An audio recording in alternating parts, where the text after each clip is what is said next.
Bismillahirrahmanirrahim. Kalau sebelumnya sudah saya sampaikan bagaimana komentar atau tanggapan dari kakak Muhammad bin Abdul Wahab, pendiri Wahabi, di mana komentar tersebut tentu adalah penolakan dan sikap tidak setuju dengan dakwah Muhammad bin Abdul Wahab. Lalu kali ini akan saya sampaikan bagaimana pandangan ayahanda beliau yang sekaligus juga ayahanda dari Sulaiman bin Abdul Wahab. Berarti kali ini kita akan bicara tentang Abdul Wahab.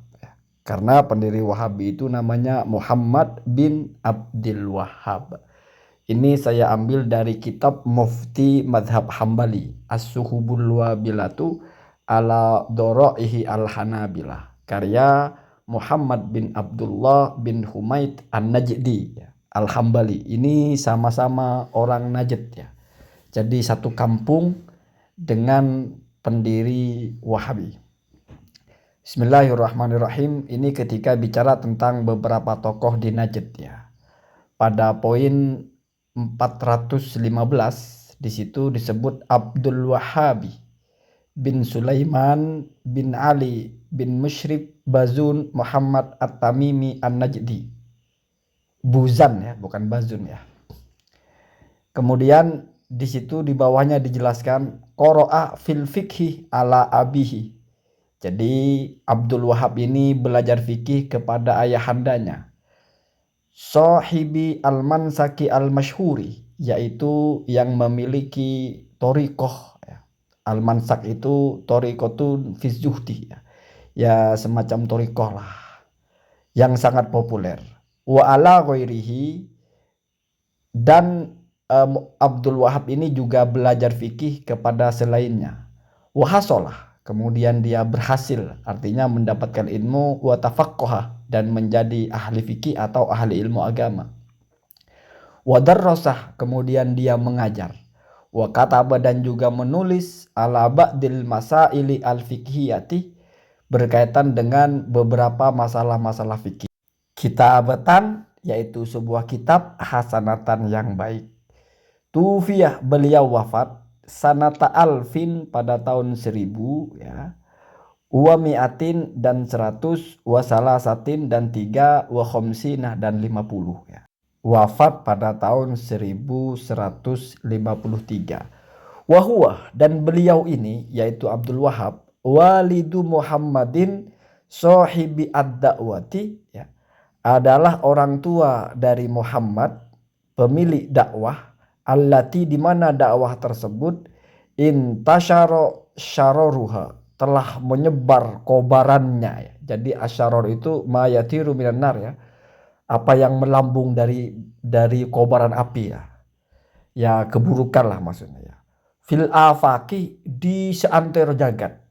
Lakin, tetapi, bainahuma, di antara keduanya, antara orang tua dan anak ini maksudnya, tabayanun, ada perbedaan yang jelas, ma'ah, dengan keadaan anna Muhammadan, bahwa Muhammad yaitu putranya, lam yatazohar, tidak menampakkan atau belum memunculkan bidakwati, dengan dakwahnya, illa, kecuali ba'da mauti walidihi, setelah wafatnya orang tuanya Muhammad ini, yaitu Abdul Wahab ya, tahun 1153 itu. Wa akhbaroni, dan telah mengabarkan kepada saya, ba'duman, sebagian orang, laki itu yang aku bertemu langsung dengan orang tersebut, an ba'di ahlil ilmi, dari sebagian ahli ilmu atau ulama, anman, di mana ahli ilmu atau ulama tersebut mendapatkan juga dari orang asoroh, yang orang tersebut hidup di masa yang sama, Asy-Syaikh Abdul Wahhab hada, dengan Syekh Abdul Wahab ini. Jadi jalur ceritanya dari orang yang hidup bersama di waktu yang sama, artinya bertemu atau satu zaman dengan Abdul Wahab ini, lalu bercerita kepada orang, lalu bercerita kepada yang menulis kitab ini ya. Annahu, bahwasanya Abdul Wahab ini, karena ada Abdul Wahab ini, ghadbanan, sangat marah atau sering marah ala waladihi kepada anaknya Muhammadin, yaitu Muhammad. Likaunihi, karena adanya Muhammad itu, lam yardoh, tidak senang atau tidak suka si Muhammad itu, ayyashtaghilah, untuk menyibukkan diri, menghabiskan waktu, bil fikhi, dengan belajar fikih. Jadi Muhammad ini sering dimarahi oleh bapaknya karena dia itu tidak suka sibuk menghabiskan waktu belajar fikih.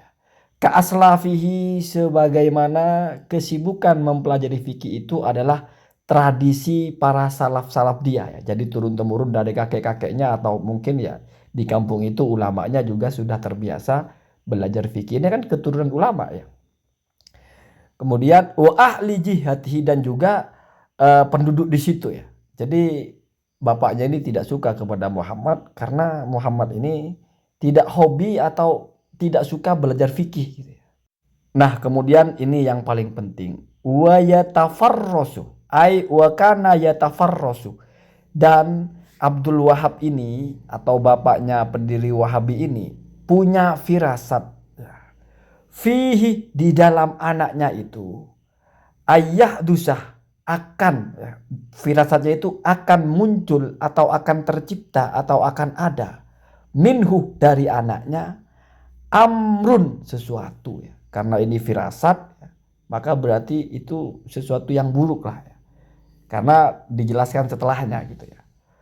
Fakana, maka bapaknya ini yaitu Abdul Wahab ya, ada dia yaqulu, berkata atau berwasiat atau menyampaikan pesan linnasi, kepada manusia, ya ma tarawna min Muhammadin, ya. Nanti akan ada hal buruk yang kalian lihat ya, begitu cara mengartinya ya, dari anakku Muhammad ini. Ada itu dalam kurung minasyarri, dari keburukan. Artinya mewanti-wanti, hati-hati gitu ya.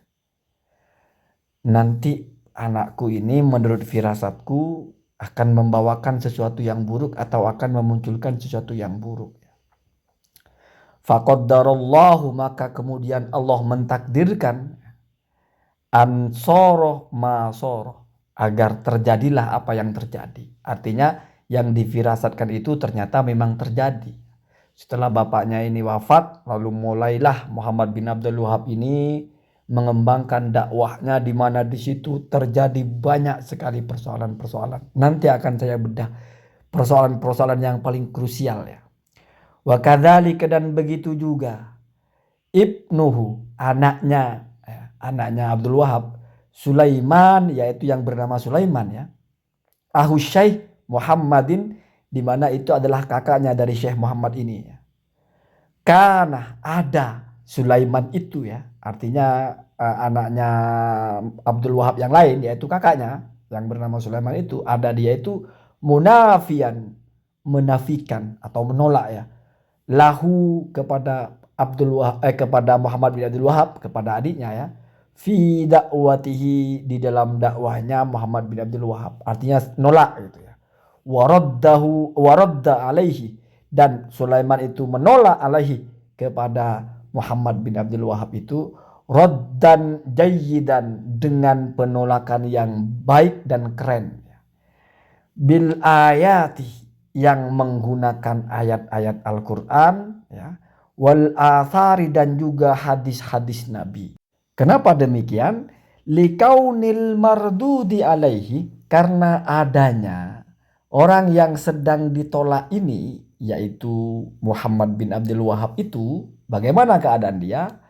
Layak balu, tidak mau menerima ya, siwahuma, selain kitab dan sunnah. Jadi saya jadi ingat, ada kan pendakwa-pendakwa yang bilang dalil itu kitab dan sunnah, bukan ucapan imam, bukan ucapan ulama. Kita kembali kepada kitab dan sunnah. Jadi kalau bukan kitab dan sunnah, bukan dalil. Kalau cuma omongan ini jangan diikuti, harus ada dalilnya. Ternyata itu sudah ada ya. Watak-watak begitu sudah dari pendirinya seperti itu ya. Ya biar kalian melek lah sedikit-sedikit ya. Kemudian walayal tafitu, dan orang yang ditolak ini tidak menoleh ya, tidak peduli. ila kalami alimin, kepada ucapan orang alim atau ulama ya. Mu'taqaddiman au mutaakhirun kainan, baik orang alim itu tergolong kepada ulama mu'taqaddimin ya, dari mulai madhab mungkin ya, pengikut-pengikut madhab yang awal-awal, atau ulama-ulama mutaakhirin ya. Pokoknya kalau ucapan ulama tidak diperhatikan gitu, tidak ditoleh begitu ya. Man kana, di mana orang itu ada atau ulama itu ada, ghairu syaikhi, yaitu selain dari Syekh Taqiyuddin Ibnu Taimiyah. Taqiyuddin Ibnu Taimiyah.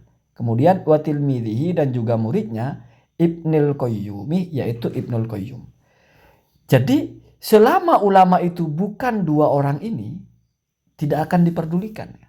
Yang diperdulikan hanya dua orang ini, yaitu Taqiyuddin dan juga Taqiyuddin Ibnu Taimiyah ya, dan juga muridnya yaitu Ibnul Qayyim. Fa innahu, maka sesungguhnya Muhammad bin Abdul Wahhab itu yara, memandang atau melihat atau menganggap kalamahuma, ucapan dari kedua ulama ini yaitu Ibnu Taimiyah dan Ibnul Qayyum, nasson, adalah sebagai nas ya, layak balu at-ta'wila, yang tidak menerima takwil. Jadi kalau ucapannya itu sudah tidak perlu ditakwil-takwil, sudah sama dengan nas.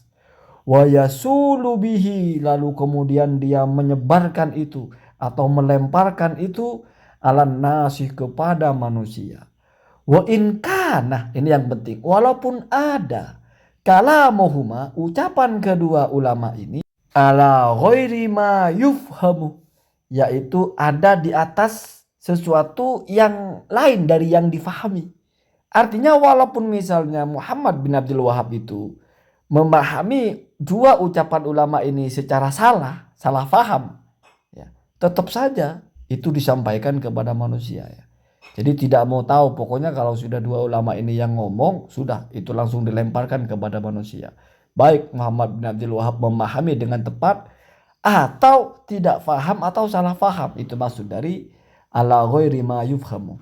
Wasamma, dan memberi nama Asy-Syaikh Sulaiman, yaitu Syekh Sulaiman itu raddahu, kepada kitab atau kepada penolakannya ya, ala akhihi, atas saudaranya itu, Faslul Khitabi, dengan nama kitab Faslul Khitab firraddi ala Muhammad ibni Abdul Wahhab, dalam rangka menolak Muhammad bin Abdul Wahhab.